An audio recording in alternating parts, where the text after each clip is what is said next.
Tani, përqasja e subjektit më të madh që ka përgjegjësinë në një formë ose tjetër për të ecë përpara drejt zgjidhjes së çështjes së shefit të shtetit, rrethon kjo e krijuar pa nevojë dhe nga një dozë e lartë e vullnetit dhe egoizmit që të gjithë pushtetin ta mbështesë mbi fuqinë e subjektit politik. Edhe tani kjo është pron vazhdon e kësaj tradite të këtij subjekti që e ka përgjegjësinë. Paralelisht kësaj edhe subjekte të tjera, të cilat në një formë ose tjetër po provojnë të japin kontributin e vet, mirë po përgjegjësia thelbësore bie tek subjekti më i madh në Kuvendin e Republikës së Kosovës. Kjo situatë nuk do të vinte në asnjë mënyrë sikur subjekti më i madh politik në vend, pavarësisht pasjes së mundësisë për të dhe për të formuar qeverinë e re, që ajo t'i shkonte gjëra me rend, pra ta njihte atë realitetin e fuqisë së vet në çështjen e zgjedhjes së shefit të shtetit dhe për pasojë të mendonte që u flasëm shumë kohë më përpara të bënte një marrëveshje ose koalicion me ndonjë nga subjektet politike edhe para formimit të qeverisë, në mënyrë që paralelisht asaj të mos kishim problem me zgjedhjen e shefit të shtetit dhe mos të shkileshin paralelisht asaj dhe afatet kushtetuese që janë bërë me atë 5 marsin e famshëm. Tani, unë shoh më shumë një vullnet që të ketë një proces të parakohshëm zgjedhor në vend, se sa një vullnet që të ecë përpara drejt zgjidhjes së çështjes së shefit të shtetit.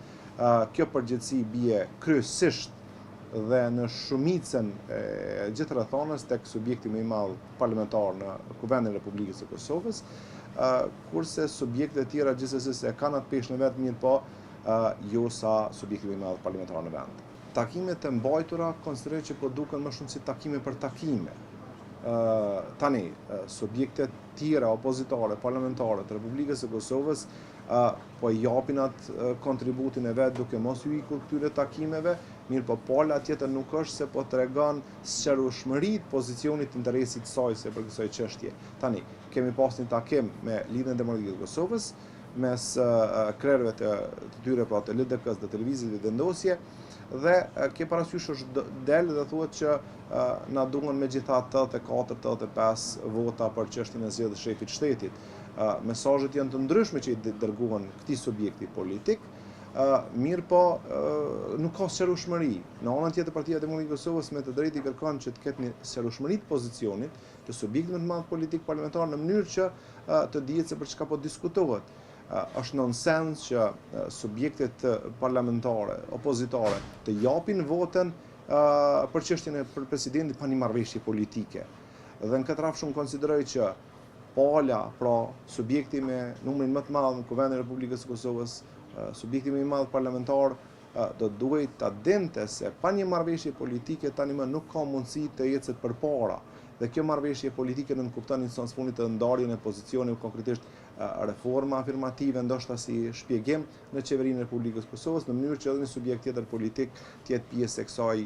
e qeverisë, në mënyrë që të ecet përpara drejt çështjes së zgjedhjes së shefit të vendit. Tani, subjekti më i madh parlamentar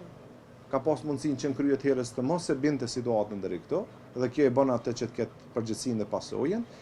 kurse subjektet opozitare gjithsesi që synojnë dhe kanë interesin që të jenë në një formë ose tjetër pjesë e një marrëveshje në mënyrë që ata të japin